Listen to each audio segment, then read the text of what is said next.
everyone. Welcome to session 7. Is this seven or 6? Session 6. No, 6. It says 7. It's session 6. It's week. Okay. Week. Session. Yeah. Okay. Session 6. Lifecycle. I'm Caitlin. That's James. Here we go. So here we are in week 7. So this is our last workshop before the project showcase, which is next week. First, Nathan's gonna put down his food and then he's gonna tell us about Hack Kitchen. So it's happening next Saturday. Application form is there. We have everything ready. Then I have rooms A and B from 10 a.m. to 5 p.m. Hope to see you all there. Thanks. Very good. Thank you. Bruin Odyssey. Alex is not here, but why does it still say first puzzles out? Okay. Okay. Do the puzzles. So next week is the competition. Thomas, would you like to tell them about our competition? Yeah, so next week, the competition will be happening. As you can see, first place is $100, a lot of money. Second place, 40, still a lot of money. Third place, 15, your miscellaneous. If you haven't made a personal website, you can submit to this category. That'll be 30. The next slide. So the way submissions are going to work is we're going to have live demos that we're going to be doing in person. And those are going to be 2-minute presentations maximum. And if for whatever reason you can't make it, we'll have a virtual video demo submission. And this video should also be 2 minutes max. And you can upload the video to YouTube and submit the link there. We'll be sending out the link to the survey in the Discord and in an email thread. And yeah, we prefer that you come and present in person. Cool. Okay. So note on code alongs, once again, please try not to code during our workshop. After our workshop, we'll be having a work session where you guys can practice with the help of our advisors, and the slides can be used for reference. Our demo will be available on GitHub. And please let us know if in the ACM Discord, please let us know in our Discord server if you have any questions on our slides or our demo.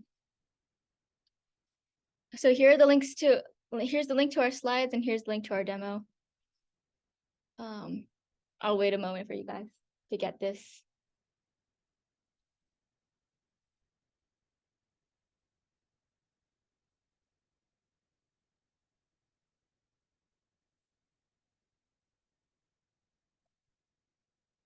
Okay, I'm gonna move on real fast. So I'm going to go over a quick recap of the last 2 sessions. So we have navigation and useState, navigation from session 4 and useState from session 5. First, for navigation, let's go over how we get navigation into our website. You're going to, in your terminal, type in npm install React router DOM. And then from this imported package, there are 4 main components that we need to know to navigate through our website: router, routes, route, and link. And I will go over these very quickly in the next slide. So I think the best way to illustrate what these tags are is to look at them when they're being used. So here we have an example of how router, routes, and route components are used. Let's break down this piece of code. First, we have the router component right here, and within these router tags will be the code that your React app will see, and then it'll know that anything within these tags will help with navigation. Inside of router, we have routes. And routes, we can just say that it's the page your table of contents is written on. Within routes, we have the route component, and route is like with our whole table of contents metaphor, route is kind of like each line in the table of contents linking a chapter to a page number. In this case, however, route will link the path name, will link a path name to a component. So here we have this example: route path equals / about me element about me. And so whenever you see this at the end of a URL, your React is going to render this about me component, which we will remember as the page that tells us everything about Joe Bruin. So what do these look like in use again? Let's look at the link component. We can use this component anywhere in our app to visit the routes created in the previous slide. Link is literally like adding a link to a set of text. So here on the user side, the user would see that the text between these two tags will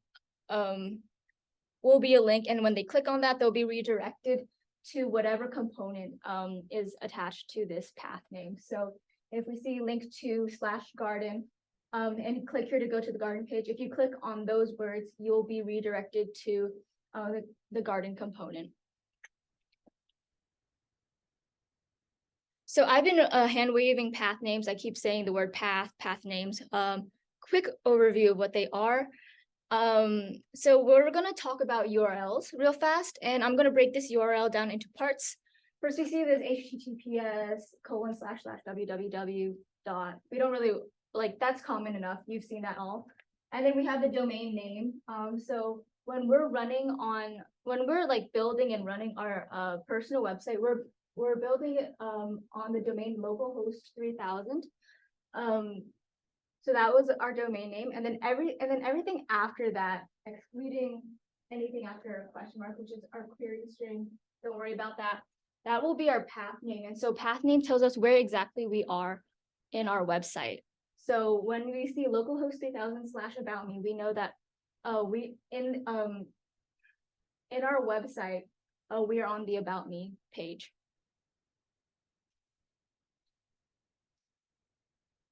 So real fast, we're gonna recap useState. State is not, unfortunately, the United States of America, and it's not California, though that is pretty cool state. We're gonna talk about state as the data that belongs to a component that can be updated when necessary. And the key is that React will re-render that component for us when the state is changed or updated. And useState is a very handy little function that's going to update this state in order to re-render a component with new data. And we're going to import it using this code up here that I am a little too short to reach. It's import React useState. Okay, that's a very important line. If you don't have that, none of this is going to work. And then you will be like me, crying at midnight, wondering why your code doesn't build. So we're gonna look at we're gonna break down this useState piece of code in the next few slides. So first we have first we have this array, and our first element in here is the name of our variable that's going to be updated. So this is going to be our state right here.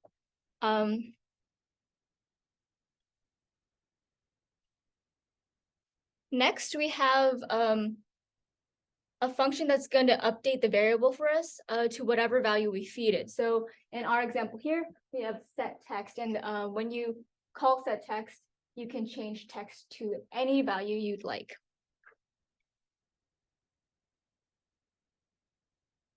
Okay, and now within the parentheses of our useState, we're going to put in the initial value that we want text to have. So right now, because we have initial text inside those parentheses, if we console.log text, it will actually print out the words initial text. Right now, this is a string value, but don't worry about it. If you wanted text to hold an integer value, a double value. You could put in an integer in there, like you could you useState 10 and then text would hold the number 10. So let's talk real fast about our updating function. So we saw our updating function right here, set text. That can once again be named anything, but here it's called set text. And when we plug a value into that function, for example, change the text to this, we literally changed the value of our variable text to change the text to this rather than initial text. Okay. So something old, something new. I'm gonna bring up something a tad new for now, and this is window.location. Window.location is an object that can be used to get a lot of information about the window that you're on, the current like page address that you are at. For example, I went into Google and I typed in "we're all in a yellow submarine," and then I went into our console and I typed in window.location. Now, as you can see, a huge object was returned, and there's like a lot of information in there. So I highlighted this path name. You can get the path name in here. Because we're in Google, Google is our domain name. Our path name is /search. And then everything after the question mark is a query, and you don't have to worry about that.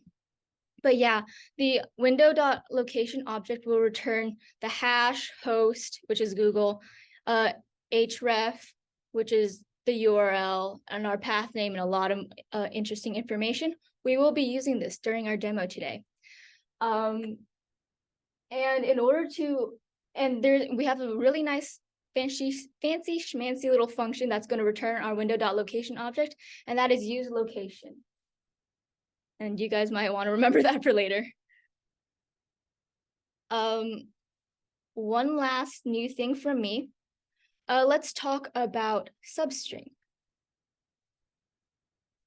So substring is gonna return a contiguous sequence of characters from our original string str. And there are two forms, well, two ways of like doing the syntax for substring. First is you have the parameters for the start index and the length. So if you have that, it'll create a substring from string starting from the index start, and then that is length characters long. If you don't give substring a length value, then it'll just create a substring from the starting index that you give it all the way to the end of our original string. And I will show you a little example of this. So we have our original string str is wubba lubba dub dub. And then I created two substrings here. One starts from index 6 and is 5 characters long, and the other just starts from index 6. So if we console.log s1, you see that s1 actually holds the value lubba, because L is the 6th character, and we want to grab 5 characters from that start index. S2, when you console.log it, is lubba dub dub, because we started from index 6, which is the L, and then we go all the way to the end of our original string.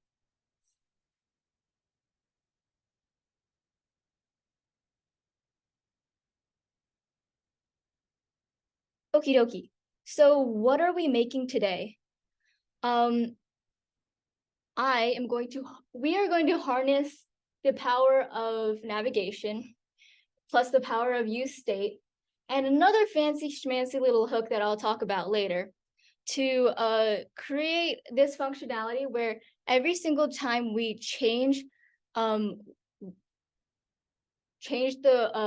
window location, every time we go to a different page, the color of our nav bar is going to change. So home is blue, about is red, experience is yellow, I think, and garden will be green. Oh, I'm right. Okay. So first, I'm going to go on a little detour, and I'm going to tell you about the circle of life, the React lifecycle. Okay. So there are 3 stages of the React lifecycle: mounting, updating, and unmounting. So the first phase is mounting. So this is when the component is first rendered in the app. So we're just gonna pretend here that our little episode thing is a component, and this is our little React dude. So mounting is when React kind of takes your little component and slaps it on your app and is like, there, isn't it beautiful? It is beautiful, by the way. Our second phase is updating. So updating occurs whenever a component's props or state change. So as a result, the component will get updated or re-rendered. We can see here that episode is turning pink. That means its state changed somehow. We decided to make it pink, and React went up there and fairy godmothered it into turning it pink. So we see it on screen.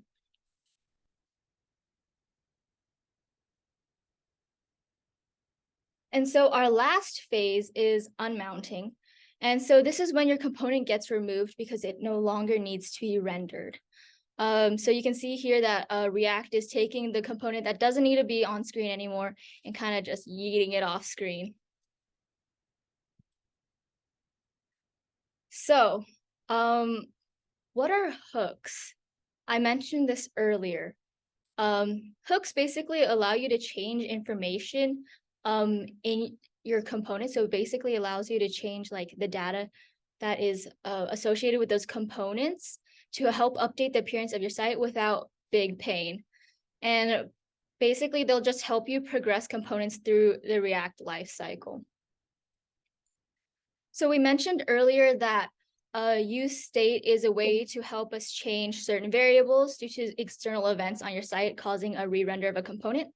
Now we're going to talk about this mysterious new function, useState. And that is you. Okay. All right, so now we're halfway through, and pretty much all we're going to do for the rest of this workshop is we're going to talk about useEffect, and then we're going to get into our demo. And I'll try to be as quick and clear as possible because I know it's like Thursday, tomorrow's Veterans Day, and I'm sure everyone's very tired, including me. So, okay, useEffect. This is a new function, and what is it? Well, useEffect is basically a function that is going to tell your website to run certain code based off of where the component is in its life cycle. So in other words, it's just looking at the state of one particular thing. And then whenever that thing changes in some way, shape, or form, then the code will be ran. And you get to specify what the code is. And we'll get into it now. So this is what the syntax of it, and it looks very weird. And there's a lot of like brackets and parentheses and curly braces going on, which might be intimidating, but don't worry, we'll break it down what exactly is happening in this. So firstly, let's clarify our motivation. Why do we even need this new function in the first place, right? Well, essentially, useEffect can run code before components are even mounted. So what this means is, regardless of what your user does on your website, useEffect can still run its code. So that means the user doesn't need to click or even interact with your website in any way for useEffect to run whatever you want it to run. And this is especially useful when working with web APIs, which is not something we're really going to go into in this workshop, but I'm going to quickly explain what they are because they're a pretty important and useful concept, I feel. And if you choose to look into it more, then you'll find useEffect is very applicable for it. Yeah, okay, so a brief aside, what is a web API? It basically is something that lets software talk to each other. As an example, we're going to go with the weather app, right? Weather app is something you guys probably have all used, especially since it was raining really hard a couple of days ago. So in real life, there's a lot of stuff that goes into figuring out what the weather is, right? There's like all of those things, a lot of like big mechanical systems, because obviously your phone can't actually read what the weather is, right? Well, basically, somewhere, wherever that machinery is, there's a server that communicates with that machinery and figures out, oh, it's going to rain in like a couple hours. And your phone, all your phone does on your weather app on your phone is it just talks to whatever that server is, and it figures out, oh, like it just gets the data that, oh, it's going to rain, and then it just shows it for you. So your phone's not actually doing all that heavy calculation or, monitoring. It's just some other server somewhere, and then your phone just gets that, and it gets that in the way of using a web API, and that's all it is. And if you want to, if you're curious about what that is, then you can feel free to talk to us after the workshop. But that's all you get from these slides for now. So back to the topic, useEffect versus useState. I mentioned that useEffect can basically run some code based off of the change in a state, right? But don't we already have useState, and doesn't that already do that? Well, basically, there's a difference, and useEffect runs code based off of changes in state, but useState modifies components based off of what the user interactions do that change state. So in other words, useState is best used when you want to update something on your website after the user does something. If you want the user to click a button and your website to change, then useState is great for that. But useEffect can run based on changes in state even when the user isn't even involved, right? So that means it runs at least once when the website first renders. And again, that's why it's pretty good with web APIs, because if the server you're talking to like changes in some way, your website can reflect that. And yeah. So a summary that I actually sent that into our group chat and no one responded. But useEffect runs code based on changes in state. It's good for running stuff without the user interacting with your website. And useState just changes the state based off of the user's interaction. And yeah, so that's the key difference between these two. Okay, so now we're going to talk more about that weird syntax from earlier. Basically, useEffect is structured in two ways. There's the callback and the dependencies. So the callback is the code we want to run. So that's this, right? This console log. And then the dependencies is how often do we want to run that code, which is specified by this empty brackets for now. Okay, so now we're gonna do a little trace through. So here we have our, a normal, like something you might see in your app.js file. And we have a useEffect. So what's going on here? Well, firstly, that's our function app. That just signifies where all of our code begins or is stored. And then there's our useEffect declaration. So we're using useEffect. After that, you might notice we have some empty parentheses followed by an arrow. If you remember from a previous workshop, that's just arrow function syntax. So basically, just think of it like, oh, we're defining a function here. That's really all it is. Of course, and within that function itself, inside of these curly braces, that's the code we actually want to run. And that can be as long or as like weird as you want it to be. You can put whatever you want in there, but that's just the code that we want the useEffect to run. And lastly, we have our empty array. So what this array does is you can put a variable in here, and if that variable changes, then every time that variable changes, then the stuff inside of here will run. But because this array is empty, all of this means is that this code is going to run once when your website first renders, and then that's it. Okay, so here's now something a bit more complicated, I want to say, but hopefully it won't seem that way in a bit. So now we have a useState up there. So that's our line with the useState. And just to clarify again, let's break down what that line is doing. So the word text is just a variable. It's just like something that state can change. And that's really all it is. It's just a variable. Set text is something that we use to change the value of that variable. So if we wanted to change whatever this is, then we call set text and specify some new value. And then lastly, we have our initial value, which is just hi kitten. I meant to change that, but but that's our initial value. So that's what text is first set to. Okay, so now we have our useEffect. What is the useEffect doing? So again, we're just console logging triggered, but the difference is now we have this in the brackets, and that's important. That's why I guess a big arrow. And what that means is every time this variable changes, we're gonna run the console log. And yeah, that's pretty much all it's doing. So this runs every time text changes value. Okay, and then lastly, this is our last example, and then we'll get into the demo. But you might notice this is pretty much exactly the same as the last example, but we don't have any array at all. And you generally don't want to do this because without a dependency array, useEffect will run every single time the app re-renders, which is basically like all the time. So if you put this into your code, then and you open up your console, it'll just be spammed with text changed over and over and over. So generally you want to specify at least an empty array, if anything. Okay, so and then how do you actually use useEffect, right? We've been talking a lot, but how do you, like, if you put it into your code right now, you're going to get like a bunch of errors. So why is that? You just use an import statement. So that's what it looks like, and that's very important. And you just put it on the top of your code in front of everything, and then it'll work. Okay, so now we're going to get into the demo because it might be a bit hard to conceptualize what all of that stuff is going on. But hopefully it's a bit easier once you see like an example of it being applied. Okay, so I'm going to go to VS Code here. And right now, if I do npm start, so I'm just running my website for now. And okay, so this is what our website looks like right now. Actually, I'm gonna hide my tab. But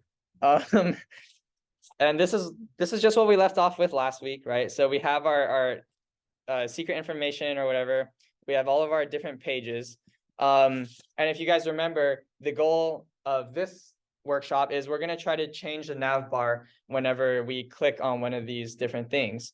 And you might think, why can't we use useState for that? Well, if someone were to just copy this URL and then paste it into like a different tab, then the nav bar wouldn't change if you used useState because the user didn't even interact with your site yet, right?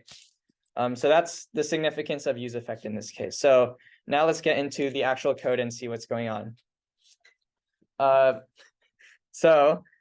Basically, we're only going to be modifying 2 files in this entire workshop. We're going to be modifying app.js, and we're actually going to be modifying index.js. So I'm going to take a look at index.js first. And basically, all we need to do here is we need to... Huh? Oh, wait. There we go. Okay, so what I'm going to do is I'm going to say import browser router from React Router DOM. And all this is doing, or the reason why I needed to do this is just because browser router is something used in navigation, and within your entire app, the router, which is being used in app.js right now, the router is just what tells your website like, hey, there's navigation going on. But if you have it in the app function as we do right now, particularly for this like functionality we're trying to do, the program will get a bit fussy. So or like it won't like it. So I'm importing browser router here, and I'm just going to wrap this app tag with what a browser router is. So I'm just gonna put it in between. Okay, and if I save right now, I'm pretty sure our website looks it's like not working properly. And the reason for that is because you can only have one router in your entire website. Because again, the router, all it does is it says like, or like an easy way to think about it is it tells your website that there's navigation going on. So it doesn't like it when there's like nested routers. So I'm just going to change this router over here to just a normal div. Okay, so that's just the setup for this. It's a bit unfortunate we need to do it, but yeah, it's just something we need to do. Okay, so now to actually get into the meat and potatoes of making this thing work. So what I'm gonna do first is, let's see, I'm going to import useState and useEffect because those are the two big things that are necessary for this. So just at the top here, I'm gonna say useEffect and useState. And that just makes it so we can use those functions throughout our entire app. Okay, and then now in function app itself, what I'm going to do is I'm going to say, oh wait, I also need to import use location. Because what we're going to be doing is we're going to be looking at our window, our site here, and we're going to look at the location of where it is. So you can see on the top right there, it says like /about, right? Or if we go to experience, it says /experience, and we're going to be looking at what path that is. So that's pretty much what we need use location for, to get that information. Okay, so within app itself, now we can actually start getting into it. And I'm going to just make a variable called location, and I'll set it equal to use location. And for now, all that's doing is it's setting location equal to whatever the value up here is. So in this case, it'll be /experience. In the home case, it'll be nothing. And for about, it'll be like /about and so on. Okay, cool. And after that, I'm going to say const new color and, or not new color, nav color and set nav color. And I'm going to say, I'll just set that equal to useState. For now, I guess I'll just make it red. And what that's going to be used for, oh, down here. What that's going to be used for is this is how we're going to choose what color we want the nav bar to actually be. Okay, so right now, if we just went into our code and in this div that has navigation, we can put a style as well. And if we said background color is nav color, and if I save that, then you can see it's red. And why is that happening? Well, basically we're using this useState, we're setting a variable to have the value red, and then over here we're saying make the background color red. So that's why that's happening. And now we're going to actually use our useEffect function to make it change the color appropriately based off of where it is in our site. So I guess one last little setup thing I'm going to do is, and this is just for good practice. Well, yeah, this is for a good practice. I'm going to make an object, a JavaScript object, and I'm going to call it colors, and I'm just going to put some values in here. So 27748E, that's just what the default like blue is about. I'll make that red. Experience, I'll make that yellow, and garden, I'll make that green. And the reason I'm doing this is so later we can just reference it. We can say like colors.garden, and that'll return green. So like just to showcase that, if I went to this useState and I said colors.home, and I saved it, then you can see our nav bar is like the normal nice blue. But if we made it colors.experience, and saved it, then it would be yellow. So what's going on there is it's just saying, look at colors, right? The object, and then within that object, choose whatever is after the dot. Okay, and we're almost done with this demo. So now I'm going to use my actual useEffect function. And if you remember, the syntax is we start with our arrow function.